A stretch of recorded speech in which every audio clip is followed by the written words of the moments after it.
ഇത് മാസ് മോട്ടോഴ്സിൽ നിന്നാണ്. ഹീറോൻ്റെ പ്ലഷർ വണ്ടി നമ്മൾ വർക്കിന് വേണ്ടിയിട്ടുണ്ട്.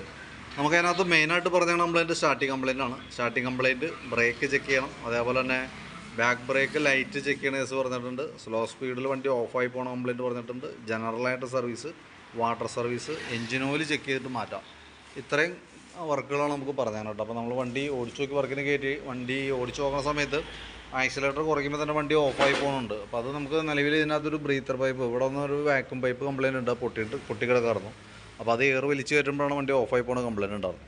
അപ്പോൾ നമ്മൾ സർവീസിൻ്റെ ഭാഗമായിട്ട് ബാക്ക് സൈഡിൽ നിന്ന് നമ്മൾ ചെക്ക് ചെയ്ത് വരുന്നുണ്ട്. ബാക്കിലെ ബ്രേക്ക് ലൈനർ നമ്മളിവിടെ ചെക്ക് ചെയ്യുന്ന സമയത്ത് മാക്സിമം അഡ്ജസ്റ്റിങ്ങിലാണ് നിൽക്കുന്നത് കേട്ടോ. പരമാവധിയും അഡ്ജസ്റ്റ് ചെയ്തേക്കാണ്. ഇതിവിടെ അതിൻ്റെ കറക്റ്റ് മാർക്കാണത്, അതിനോട് ചേർന്ന് എത്തിയിട്ടുണ്ട്. അപ്പോൾ ബാക്കിൽ ബ്രേക്ക് ലൈനർ നമുക്ക് മാറ്റിയിടേണ്ടി വരും. പിന്നെ നമ്മളതിൻ്റെ എയർ ഫിൽറ്ററിൻ്റെ ഭാഗം ചെക്ക് ചെയ്യാൻ വേണ്ടി അയച്ചിട്ടുണ്ട്. എയർ ഫിൽറ്റർ നമ്മൾ നോക്കുമ്പോൾ നിലവിൽ കിടക്കുന്നത് കമ്പനി ഫിൽറ്ററാണ്, ഹീറോൻ്റെ ഒറിജിനൽ ഫിൽറ്റർ തന്നെയാണ്, പേപ്പർ ടൈപ്പ് ഫിൽറ്ററാണ്. അപ്പോൾ ഒന്ന് എയർ അടിച്ച് ക്ലീനാക്കി നമുക്ക് റീസെറ്റ് ആക്കാം. പിന്നെ ക്ലച്ച് ഭാഗം നമ്മൾ നോക്കുന്ന സമയത്ത് ക്ലച്ചിനകത്ത് ക്ലച്ച് ഗ്രീസിങ്ങിനൊക്കെ ആയിട്ട് അയച്ചാണ്. അപ്പോൾ ഇവിടെ ഓയിൽ ലീക്ക് ഉണ്ട് അത്യാവശ്യം. ക്രാങ്ക് ഷാഫ്റ്റിൻ്റെ ഓയിൽ സീൽ ലീക്കായിട്ട് ഓയിൽ ഇങ്ങനെ താഴേക്ക് ഒഴുകണമെന്ന് കാണാം കേട്ടോ. അപ്പോൾ ഈ ഓയിൽ സീൽ നമുക്ക് മാറ്റിയിടണം. പിന്നെ നമ്മളതിൻ്റെ ബെൽറ്റിൻ്റെ കണ്ടീഷൻ നോക്കി. ബെൽറ്റ് ഇതുമ്പോൾ കിടക്കുന്നത് കമ്പനി ബെൽറ്റാണ്, ഒറിജിനൽ ബെൽറ്റ് തന്നെ കിടക്കണം കേട്ടോ. പുതിയ ബെൽറ്റാണ്, വലിയ പഴക്കമായിട്ടില്ല. ക്ലച്ച് യൂണിറ്റൊക്കെ ആയാലും വർക്കിംഗ് നോക്കിയാണ്. അപ്പോൾ ക്ലച്ച് ഒന്ന് ഗ്രീസ് ചെയ്ത് റീസെറ്റ് ചെയ്താൽ മതി. പിന്നെ അതിൻ്റെ വേരിയേറ്റർ ബോഡി ബോസ്റ്റേവ് ഐറ്റംസ് യൂണിറ്റൊക്കെ അപ്പോൾ നോർമലാണ്, വേറെ കംപ്ലൈൻറ്റ് എന്ന് പറയാനായിട്ടൊന്നുമില്ല. അപ്പോൾ ക്ലച്ചിനകത്ത് ഓയിൽ സീൽ കാര്യങ്ങൾ മാറ്റാം. ആ ഓയിൽ സീൽ ലീക്കുള്ള ഓയിൽ സീൽ മാറ്റാം, ക്ലച്ച് ഗ്രീസ് ചെയ്യുക, റീസെറ്റ് ചെയ്യാം. പിന്നെ കാർബറേറ്ററിൻ്റെ ഭാഗത്തേക്ക് നോക്കുമ്പോൾ വേറെ പറയത്തക്ക കംപ്ലയിൻസുകളൊന്നും പ്രത്യക്ഷത്തിൽ കാണാൻ. കഴിഞ്ഞ സർവീസിലൊക്കെ നമ്മൾ അയച്ച് ക്ലീൻ ചെയ്താൽ, കഴിഞ്ഞ സർവീസ് പറഞ്ഞാൽ ഏകദേശം കുറച്ച് നാളായി. അപ്പോൾ അന്നൊക്കെ ക്ലീൻ ചെയ്തിട്ടാണ്. പ്രത്യക്ഷത്തിൽ വേറെ പ്രോബ്ലംസും തോന്നണില്ല. അപ്പോൾ അത് നമ്മൾ തൽക്കാലം അഴിക്കുന്നില്ല കാർബറേറ്റർ. കാരണം നമുക്ക് ജനറൽ സർവീസിൽ കാർബറേറ്റർ ക്ലീനിങ് വരുന്നില്ല.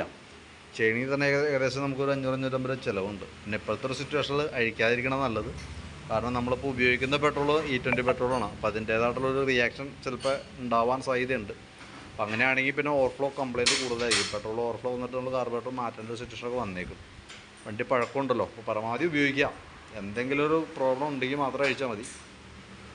ഫ്രണ്ടിലേക്ക് വരുമ്പോൾ ഫ്രണ്ട് ബുഷുകൾ ഗ്രീസ് ചെയ്യാൻ വേണ്ടി അയച്ചു. അപ്പോൾ നമുക്ക് ഗ്രീൻ ബുഷ് കംപ്ലയിൻ്റ് ഉണ്ട്, അത് മാറ്റിയിടണം.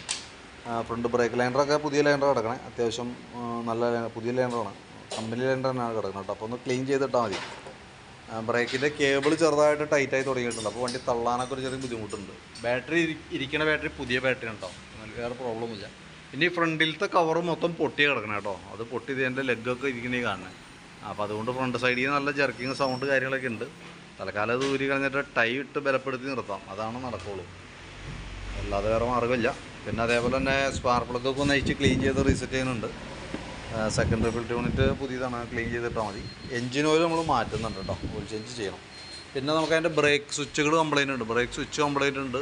ലിവറൊക്കെ നല്ല ഫ്രീ പ്ലേ ആണ്. അപ്പോൾ അതുകൊണ്ട് തന്നെ സ്വിച്ച് പ്രോപ്പറായിട്ട് വർക്കിംഗ് അല്ല. അപ്പോൾ അത് നോക്കിയിട്ട് സ്വിച്ച് മാറ്റാൻ എന്തെങ്കിലും ലിവറിൻ്റെ കണ്ടീഷൻ നോക്കിയിട്ട് പ്രോബ്ലം കറക്റ്റായിട്ട് വർക്കിങ്ങിലേക്ക് കിട്ടണമെങ്കിൽ അതുകൂടി നമുക്ക് മാറ്റിയിടേണ്ടി വരും കേട്ടോ. പിന്നെ വാട്ടർ സർവീസ്, ഇത്രയും കേസാണ് മെയിനായിട്ട് പറഞ്ഞത്. അപ്പോൾ ഞാൻ അതിൻ്റെ ഒരു ഏകദേശം ഒരു എസ്റ്റിമേറ്റൊക്കെ ആക്കിയിട്ട് ഡീറ്റെയിൽസ് വാട്സാപ്പിലേക്ക് ഇടാം കേട്ടോ. അപ്പോൾ നാളെ വൈകിട്ടത്തേക്കാണ് വണ്ടി എടുക്കാൻ പറ്റുള്ളൂ. അപ്പോൾ അതിൻ്റെ ഡീറ്റെയിൽസിന് ഇപ്പോൾ അയച്ചപ്പോൾ ഡീറ്റെയിൽസ് അപ്ഡേറ്റ് ചെയ്യുന്നുള്ളൂ. നാളെ വൈകിട്ടത്തേക്ക് തരാം. ഓക്കെ, ഞാൻ അതിൻ്റെ ഒരു എസ്റ്റിമേറ്റ് ഇട്ടേക്കാം. അപ്പോൾ വീഡിയോ കണ്ടു കഴിയുമ്പോൾ നോക്കിയിട്ടൊന്ന് റിപ്ലൈ ചെയ്തേക്കണം കേട്ടോ.